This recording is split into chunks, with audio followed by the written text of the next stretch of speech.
Muhterem Müslümanlar, hutbemiz nihayete erdi. İnşallah vakti icabettir.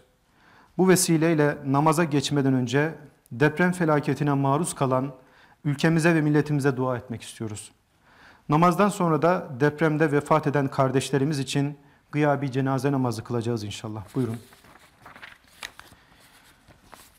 Ya ilahel alemin ve ya ekremel ekremin.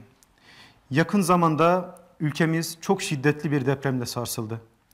Şu ana kadar 40 bine yakın vatandaşımızın hayatlarını kaybettiğini biliyoruz. Binlerce bina yerle bir oldu. Yüz binlerce insan yaralı olarak kurtarıldı. Enkaz altında kurtarılmayı bekleyen daha kaç can var bilmiyoruz.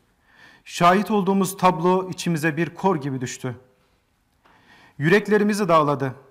Şu mübarek cuma hürmetine, idrakinin kıyısında bulunduğumuz mübarek Miraç gecesi hürmetine, depremde vefat eden kardeşlerimizi rahmetinle kuşatmanı, mağfiretinle yarlıgamanı, dergâh-ı izzetinden diliyor ve dileniyoruz. Ne olur Rabbimiz yaralı kardeşlerimize şifalar, kurtarılmayı bekleyenlere de tez zamanda necat ihsan eyle. Depremde yakınlarını kaybedenlere, malını, mülkünü yitirenlere de sabır ve metanet lütfeyle. Ülkemizi ve milletimizi daha büyük felaketlerden sıyanet buyur. Allah'ım, seçkin kullarının bir sır gibi saklayıp da sadece sana içlerini dökerken şefaatçi yaptıkları ve senin de onun hatırına dualarını kabul ettiğin ismi şerifin hürmetine, imdat iniltileriyle senden medet bekleyenler, onunla sana yönelince çağrılarına icabet ettiğin nam-ı celilin hürmetine bizim bu dualarımıza icabet buyur.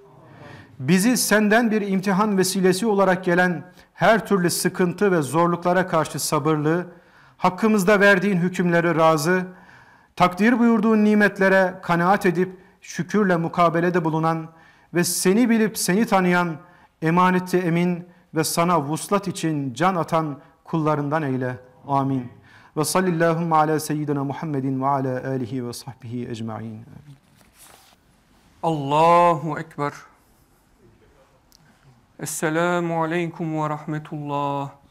Esselamu aleyküm ve rahmetullah. Bütün ölmüşlerimizin ruhları için El Fatiha.